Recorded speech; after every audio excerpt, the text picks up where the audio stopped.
Bien, queremos saludar al señor presidente del Banco del Pacífico, don Roberto González, perdón, con algunos temas de interés. Se ha señalado la venta, y este año será parte de ese desarrollo, la venta del Banco del Pacífico, un banco importante en el Ecuador. Se ha estimado incluso montos, que entendemos será parte de las negociaciones, alrededor de 820 millones de dólares. Este año 2022 sería el año del proceso, pero es bueno conocer en qué estado se encuentra para vender un banco en estas condiciones, banco grande, banco respetable, en qué condiciones se encuentra. Y queremos preguntarle al señor presidente del Banco del Pacífico, don Roberto González, ¿cuál ha sido el resultado final entre los tantos procesos que tiene la reestructuración operacional? Muy buen día. Buenos días, señor Rivadeneira, y buenos días a Quito y a todos los oyentes, y gracias por la oportunidad de estar en antena. Ese proceso que he venido a llamar reestructuración operacional está concluido. Reservan los bancos para futura morosidad o para créditos que entendemos que en el futuro pudieran dar algún problema desde el punto de vista de su recuperabilidad. Bien, ¿se habla nuevo comprador, nuevos ajustes o están los necesarios? Están los necesarios y los básicos y los más importantes. Ahora bien, un banco de esta naturaleza y de este tamaño está en un proceso permanente de mejorar la eficiencia organizacional y la eficiencia operativa. Es decir, no podemos nunca quedarnos quietos o llegando a niveles donde se diga hasta aquí soy más o menos eficiente. Yo creo que siempre hay que seguir buscando, siempre hay que seguir viendo maneras de optimizar, y al final lo que estamos buscando es mejorar la rentabilidad y darle un mejor valor al accionista. Ese es un proceso que nunca se detiene, pero ni mucho menos con la intensidad que ha sido estos meses entre septiembre y diciembre del pasado año. ¿Cómo está el componente de personal y de gastos? Perdón, el número o el Sí, le efecto. decía cómo está en general el componente del personal y de los gastos del banco. Bien, los gastos van a presentar una reducción ya muy importante en este año. Estamos estimando ahorros superiores a los 70 millones de dólares en base anual. Eso significa que a partir de este mes de enero, la cuenta de resultados, los beneficios que obtendrá el banco tienen un alivio importante. Desde el punto de vista de personal, hemos hecho una reducción aproximadamente del 30% de los recursos que tenía el banco, y creemos que ya empieza a tener un tamaño más adecuado al volumen de activos y la capacidad que tiene el banco de operar sin exceso de gastos. ¿Cómo explicar la caída de las utilidades? Precisamente por estos dos efectos.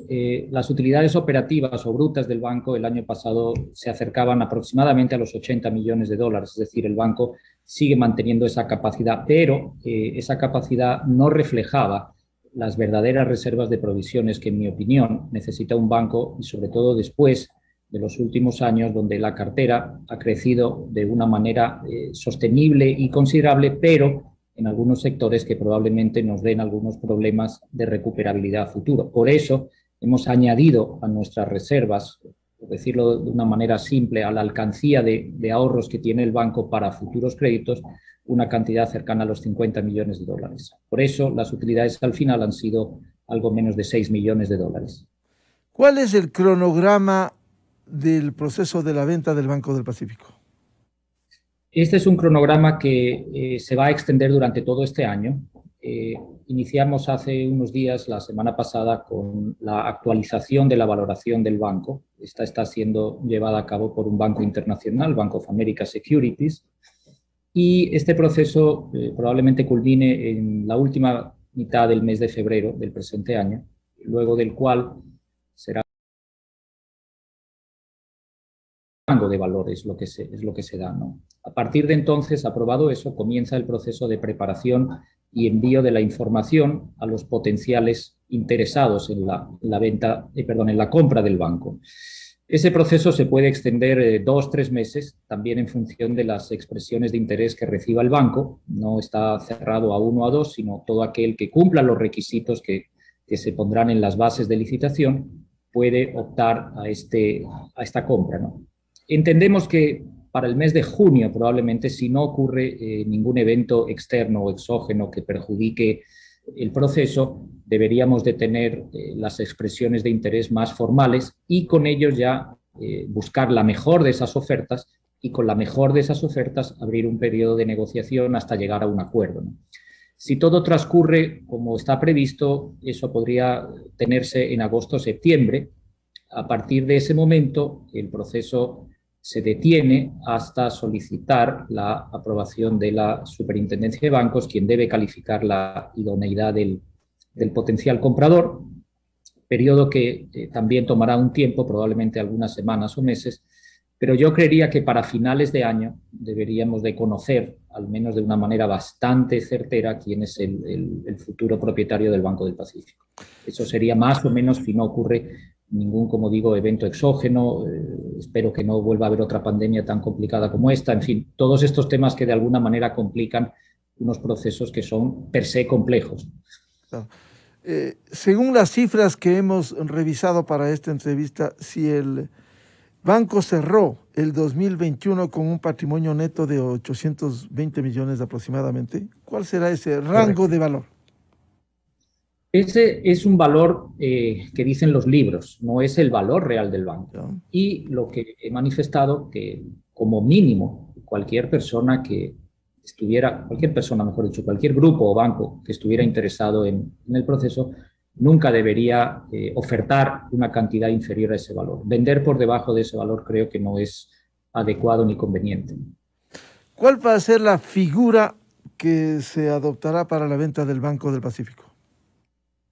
Las acciones hoy del Banco del Pacífico están en manos de la Corporación Financiera Nacional. La Corporación Financiera Nacional, una vez recibido el informe, las expresiones de interés y el candidato más optado, luego de la negociación que le presentará un precio, pues se cerrará un acuerdo con un contrato de compraventa de esas acciones que necesariamente habrán de pasar por las bolsas de valores para que la transacción quede perfeccionada, ¿no? Así es como creo que será el proceso.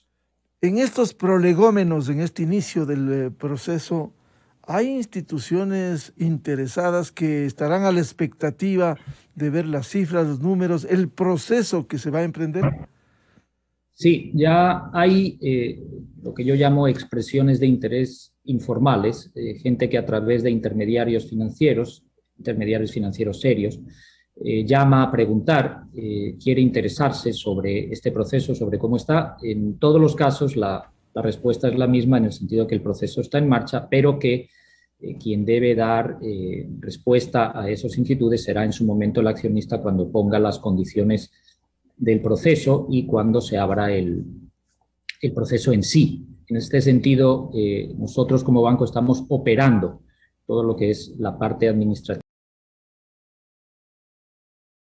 siempre el accionista del banco. Don Roberto González.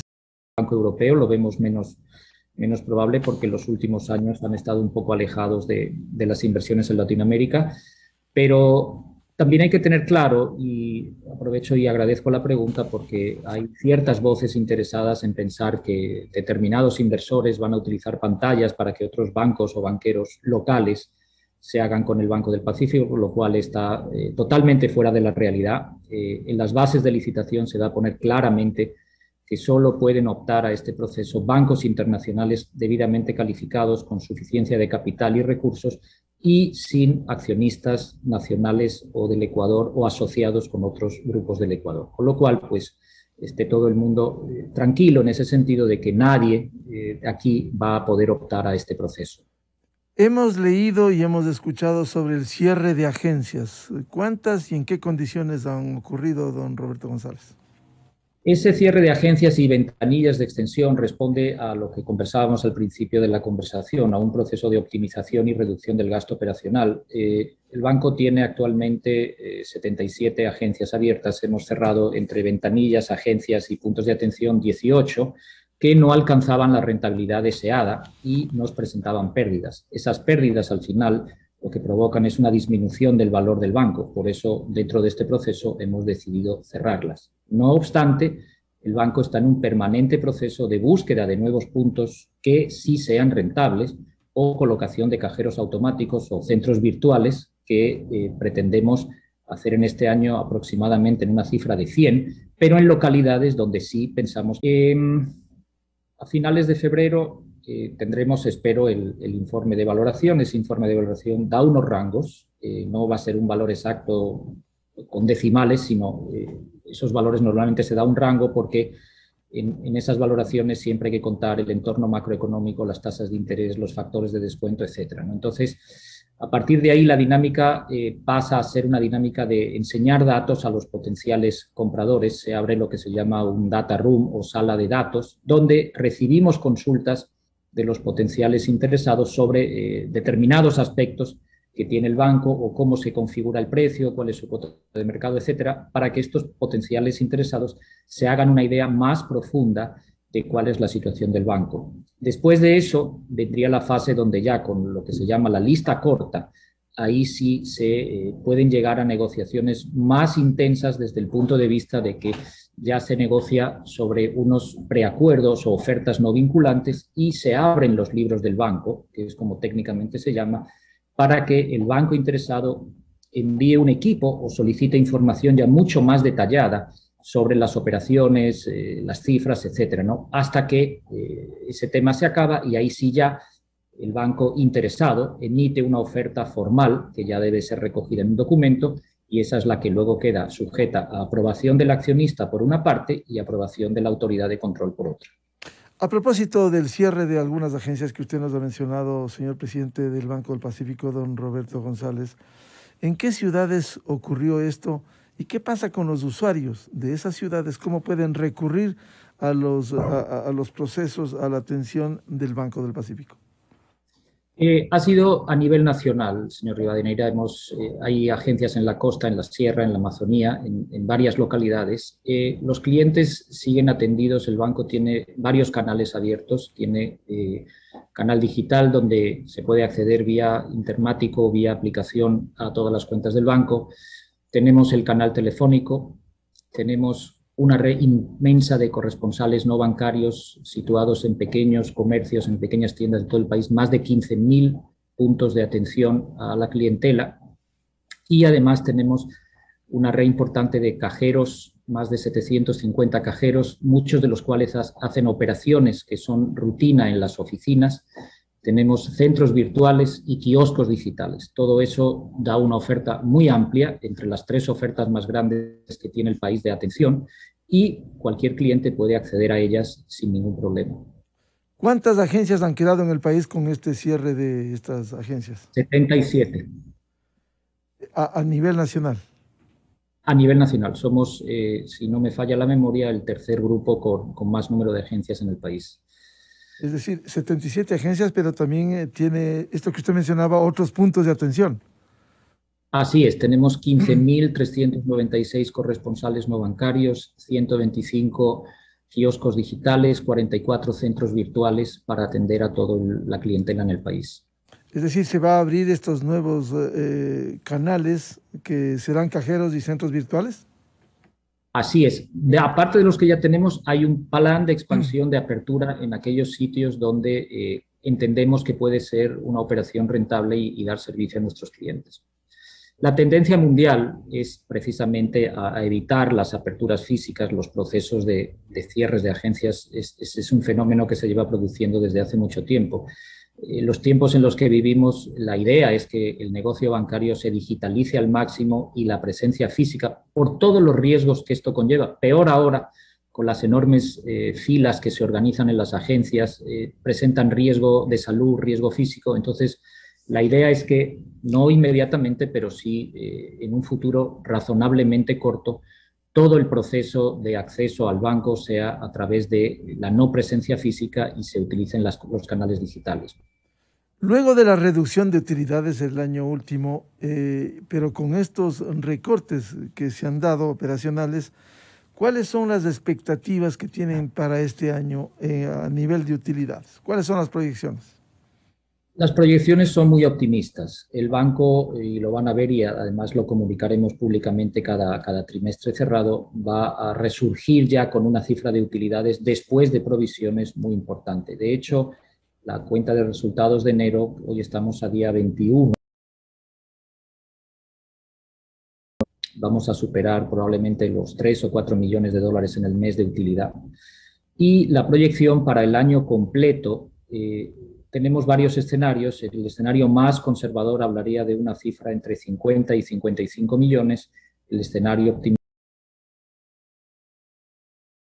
es decir, volveríamos a tener esa cifra que tuvimos hace tiempo, pero ya con la cartera de provisiones mucho más robustecida por todos los aportes que estamos haciendo en el pasado año y que además vamos a seguir haciendo en este año también. Don Roberto González, en el pasado reciente se intentó en gobiernos anteriores la venta del Banco del Pacífico, pero esto no llegó a plasmarse. ¿Cuál será la diferencia de procesos entre lo que ocurrió en la historia reciente y lo que sucede ahora? Bueno, aquí hay un tema muy claro. La voluntad del gobierno expresada por su primera figura, que es el presidente, ha declarado que el banco tiene que venderse y de hecho estamos ya en el proceso de venta. Aquí no hay mayor dilación que la propia dinámica del proceso, salvo que ocurra algo inesperado que no sabemos qué puede ser, pero en este mundo actual cualquier cosa puede ocurrir. Pero desde el punto de vista de la alineación estratégica entre gobierno, accionista y gestión del banco, funciona a la manera que debe funcionar, trabajando correctamente y dentro de los tiempos. Entonces, creo que esta vez sí es la oportunidad. Además, creo que el momento que vive el Ecuador como país interesado en atraer inversión extranjera, esta operación podría significar el pistoletazo de salida y podría de alguna manera abrir las puertas a mayores cifras de inversión. Aparte que creo que es una magnífica oportunidad de inversión, ¿no? Entonces, yo creo que esta vez hay un tema muy importante, que antes yo al menos no lo vi, que es la voluntad política y del gobierno de llevar a cabo la operación. Don Roberto González, ¿cuál va a ser la figura que se adoptará para la venta del Banco del Pacífico? Es una venta simple, el accionista venderá las acciones 100%, entiendo, de las acciones del Banco del Pacífico a un tercero. Esa operación se transará por la bolsa y el comprador, ojalá se produzca en estos meses que menciono, pues será el nuevo dueño de...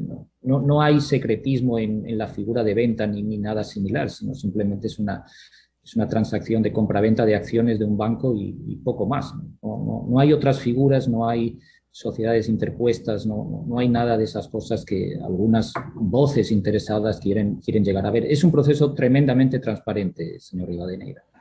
Señor presidente del Banco del Pacífico, don Roberto González, el presidente Lasso en algunas de sus intervenciones ha hablado en la búsqueda de recursos para atender a los sectores sociales, mencionó que con la venta del Banco del Pacífico se financiaría un fondo contra la desnutrición crónica infantil. Para ello, como hay una expectativa respecto de esos recursos, ¿cuál es, en resumen, el actual estado del banco? Si hay un interés y lo está viendo en este momento para conocer el estado actual. Es tal cual lo estamos describiendo, banco funcionando en marcha, produciendo utilidades, atendiendo a todos los sectores, personas, consumo, pequeña, mediana, gran empresa, unas proyecciones muy interesantes de utilidad, mejorando de forma considerable el nivel de eficiencia organizacional y la rentabilidad y ojalá este año concluya el proceso y los fondos que obtenga el accionista se destinen para los fines sociales que pretende el gobierno, ¿no? La figura que van a utilizar para eso la desconozco, excede el ámbito de mi responsabilidad, pero entiendo que se va a producir y creo que es bueno además para el país que no solo el banco, sino se deberían desinvertir otros activos y bienes del Estado para que esos fondos destinados a actividad social y a fines sociales pues tengan una cantidad importante y lo que es aún más importante, se gestionen de la manera más eficiente posible para que tenga el mayor alcance a esa población desfavorecida. Dentro de este proceso alineado con la decisión política del gobierno, ¿usted está en contacto, está en línea con el presidente Lasso respecto de este proceso? No directamente porque el presidente es una persona que deja trabajar. Yo envío los informes correspondientes al accionista cuando es requerido, aparte de las autoridades de control. Si el presidente requiere alguna consulta, lo hace directamente, pero debo de decir públicamente que hasta ahora, en estos casi 6 meses, tengo libertad total de trabajo y ninguna intromisión del gobierno en el proceso. Es importante el proceso y las acciones que usted viene cumpliendo. Sin embargo, usted debe haber escuchado, leído, hay voces al margen de este proceso que en su legítimo derecho cuestionan una política ya del gobierno respecto de la venta del Banco del Pacífico y que dicen hay que mantener en las condiciones actuales. ¿Qué piensa usted de esos sectores que están en contra de la venta del banco? Bueno, pienso dos cosas. Uno, que todo el mundo tiene derecho a opinar y a emitir sus opiniones, lo cual es respetable y saludable. Lo que no comparto es el insulto y la calumnia por discrepar, ¿no? O sea, usted y yo podemos discrepar en el proceso, pero eso no significa que yo le insulte ni usted me insulte a mí. Y tristemente, algunas de esas voces pues calumnian y emiten juicios de valor sobre incluso mi persona y mi integridad que creo que están totalmente fuera de lugar, ¿no? Con respecto a por qué se debe producir este proceso, yo creo, y así lo cree la corriente de pensamiento del gobierno, que el Estado no debe ser propietario de bancos privados y en general de ninguna empresa privada. Los estados deben de cumplir otras funciones en las sociedades, son funciones mucho más amplias y mucho más necesarias para la sociedad. Estaba usted comentando hace unos minutos el tema triste de este policía. Entonces, el tema de seguridad, el tema de la defensa de la vida de los ciudadanos, el tema de la salud, el tema de la justicia, son los que realmente debe atender el Estado con los fondos que evidentemente proceden del presupuesto del Estado, pero sí logramos que empresas como el Banco del Pacífico, que ya han sido y nunca han dejado de ser privadas, vuelvan a manos privadas. Y esto supone una fuente de fondos adicionales para que, por ejemplo, no quiero ser electoral, pero la policía disponga de más fondos o los niños dispongan de más hospitales, pues creo que es una buena labor. Entonces, yo creo que esta política, no solo de este gobierno, sino de todos, debería ser que el Estado se dedique a lo que es hacer Estado y las empresas privadas a producir riqueza y puestos de trabajo. Es mi opinión. Don Roberto González, ¿se mantiene la expectativa de que sea un inversionista extranjero el que adquiera como primera prioridad? ¿Qué sucedería si hay interés y hay los recursos fundamentalmente de uno o varios inversionistas nacionales? A sabiendas, por cierto, no nos hacemos eco de las especulaciones, pero se ha mencionado por allí que hasta el presidente Lazo tendría algún tipo de interés. No, como mencionaba en algún momento en la entrevista, las bases no van a permitir de forma expresa la participación en el proceso de inversores nacionales ni bancos nacionales. Entonces creo que eso limita totalmente. En lo personal, bueno, pues cada uno es libre de pensar lo que quiera, pero pensar que el presidente está interesado en adquirir directa o indirectamente el Banco del Pacífico, pues creo que es una calentura mental, una de tantas que uno lee todos los días. Además, piensen que cualquier operación que se produzca en este sentido va a requerir de la autorización del regulador, en este caso la Superintendencia de Bancos. Ahí entran en juego las cuotas de mercado. Juntar un banco como el Pacífico con otro de los grandes bancos volvería a concentrar más el mercado bancario, que ya per se está concentrado prácticamente en 5 o 6 entidades grandes. No creo que quepa en ninguna cabeza con el más mínimo sentido común y conocimiento de lo que es el mercado financiero y bancario que la superintendencia permitiera una nueva concentración de la cuota de mercado bancario. Entonces, todas aquellas personas que piensan, pues creo que están muy alejadas de la realidad. Además, hemos escuchado voces en donde dan cuenta que sería importante la apertura de la banca internacional en términos generales, porque incluso eso dinamizaría al sector bancario, traería nuevas prácticas bancarias e incluso alentaría la competencia, don Roberto González. Exactamente tal cual lo ha descrito. Quisiéramos ver aquí a un gran banco continental europeo con recursos, con nuevas ideas, con nuevas formas de hacer banca, que definitivamente introduciría competencia y dinamización al sector, ¿no? Cuando uno está operando en un sector bancario, financiero, de seguros y llega un gran actor, es evidente que trae nuevas prácticas, induce a la competencia y, como se dice vulgarmente, pues pone a correr a los demás. Entonces, creo que realmente sería un gran logro que llegara un banco internacional al país y todos los beneficios que creo que traerían. Y hay grupos internacionales, latinoamericanos, europeos, que han demostrado interés en este sentido. Sí, y grupos grandes de países vecinos. como he mencionado en alguna ocasión, difícil la situación en Europa, con tasas de interés muy bajas, enorme cantidad de recursos y muchas restricciones. Las experiencias de la banca europea en Latinoamérica han tenido fases de éxito, fases de fracaso cuando se han producido nacionalizaciones de bancos o intervenciones de los estados en los bancos. Entonces eso provoca un cierto miedo y un cierto recelo, ¿no? Los grupos latinoamericanos de alguna manera están acostumbrados a vivir en este entorno, vaivenes políticos, cambios, legislaciones que mutan de forma permanente. Entonces, sería un traje más a medida, en principio, vuelvo a decir en principio, para un grupo latinoamericano o centroamericano. Tampoco veo a la banca norteamericana, que no es el estilo de banca, llegar al país. Hay algunas experiencias, pero se limitan mucho a temas muy corporativos de grandes empresas. No veo a un banco del norte del continente entrando a manejar una red comercial de un banco ecuatoriano o de otro país. De hecho, no he visto ninguna experiencia, ¿no? Por eso, sí ha habido y hay y habrá probablemente expresiones de interés firmes de grupos grandes, serios, conglomerados financieros importantes del continente que probablemente van a entrar en este proceso y van a ofertar una cantidad importante. ¿Cómo está el saneamiento de la cartera crediticia?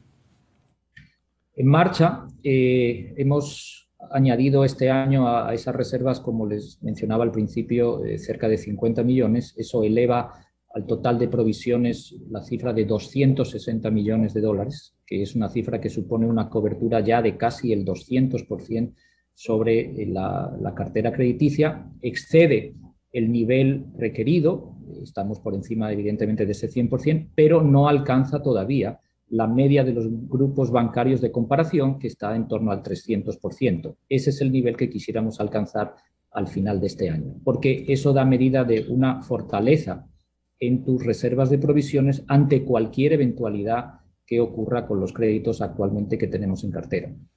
¿En qué estado se encuentra porcentualmente la cartera de cobro, la cartera vencida? Tenemos actualmente un 2,94% de morosidad. Eso está repartido entre la cartera que no devenga intereses más la cartera vencida. Es Eso decir, suena una manejable cantidad absolutamente. totalmente manejable. Lo que estamos haciendo, y en eso yo soy un fiel convencido de que los bancos deben ir mucho más allá de la prudencia bancaria, sino yo llamo una ultraprudencia bancaria, y provisionar cualquier atisbo o indicio de morosidad. El banco actualmente tiene carteras que en periodos anteriores fueron destinados a sectores de alto riesgo que probablemente en el futuro nos demanden más provisiones porque son sectores más vulnerables a la posibilidad de que entren en impago. Entonces, mi obligación como gestor del banco es precautelar los intereses del accionista y evitar que esa mora futura, si es que se produce, pueda perjudicar las utilidades y, en definitiva, el valor del banco. Don Roberto González, la explicación de la caída de utilidades, como usted ya nos ha mencionado, obedece también porque al reducirse el banco, hubo indemnizaciones, reestructuración, en este sentido. Correcto, así mismo. Usted ha utilizado la palabra correcta. Al reducirse el tamaño del banco y amanecer el 2 de enero con una estructura más pequeña, ha habido esos gastos de reestructuración. Las personas que han salido del banco han sido liquidadas absoluta conforme a ley, no hay ningún problema. Se le ha pagado a cualquier funcionario que lamentablemente no puede seguir en el banco todo lo que marca la ley, y eso ha tenido un coste que ha sido reflejado en la cuenta de resultados del pasado año. También hemos tenido que asumir costes y gastos que estaban represados de periodos anteriores, que los hemos preferido aflorar, ¿no? En definitiva, hemos hecho un ejercicio de sinceración de la cuenta de resultados del banco. Las utilidades están, lo que no están es en la línea de utilidad neta, están en otras líneas de la cuenta de resultados del banco, ¿no? Por eso todas aquellas personas que creen que han caído las utilidades, no, las utilidades están generadas. Lo que ha disminuido es la utilidad neta a disposición del accionista, porque a futuro va a recibir los beneficios de esta política mucho más prudente, mucho más ajustada a lo que yo considero la ortodoxia bancaria. Dentro de las disposiciones y las regulaciones de la Junta, las tasas de interés ¿cómo se manejan hoy en el Banco del Pacífico? Nosotros, las disposiciones de la Junta son normativa que tenemos que cumplir, eso marca los techos, pero el banco opera habitualmente por debajo de esos techos. El banco tiene ofertas competitivas tanto en consumo como en pequeña y mediana empresa. Es difícil que prestemos a las tasas lo que técnicamente se llama de cartelera. Más bien valoramos la relación integral con el cliente, la competencia. Evidentemente los buenos clientes son disputados y presionan las tasas a la baja. Yo le puedo garantizar que las tasas están bajando, especialmente en el segmento de mediana y gran empresa, porque hay liquidez en el mercado. Todos los bancos estamos líquidos.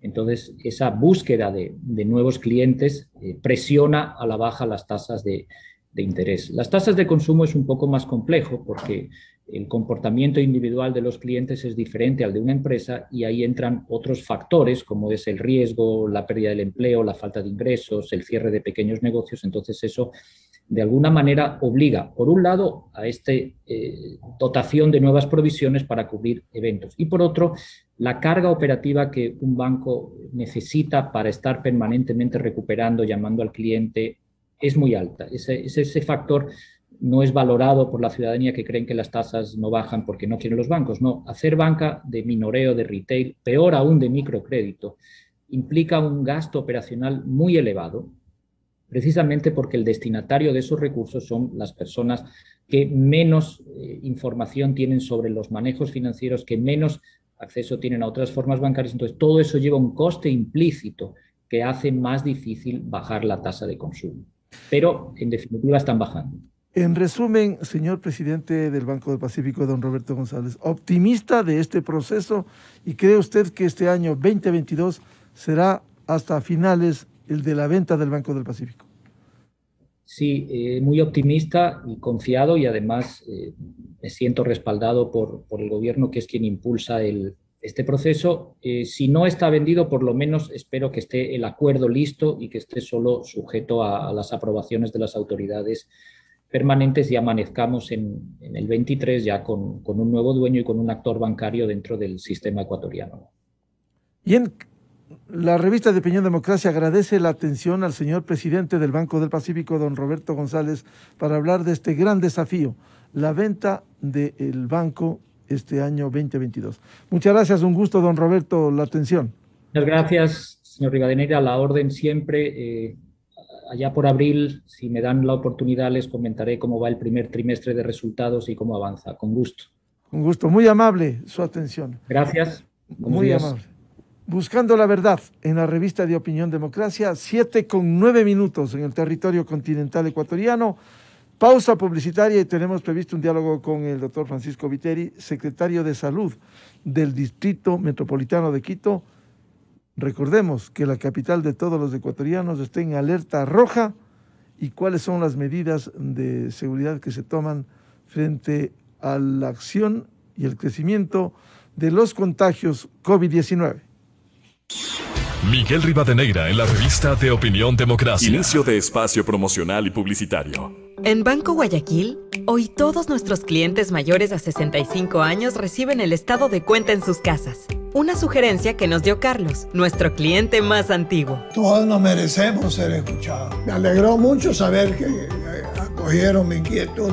No solamente me benefician a mí, sino a todos. Gracias, Carlos. Lo mejor de pensar menos como banco y más como tú es que lo estamos haciendo juntos. Banco Guayaquil. Primero tú. ¿Te emociona un mundo donde la humanidad coexista en armonía con la naturaleza? Con tu ayuda es posible. Ahora, pequeñas acciones producen grandes cambios. Desconecta los cargadores de los equipos que no utilices. Apaga las luces al salir de la habitación. Verifica los sellos de ahorro de energía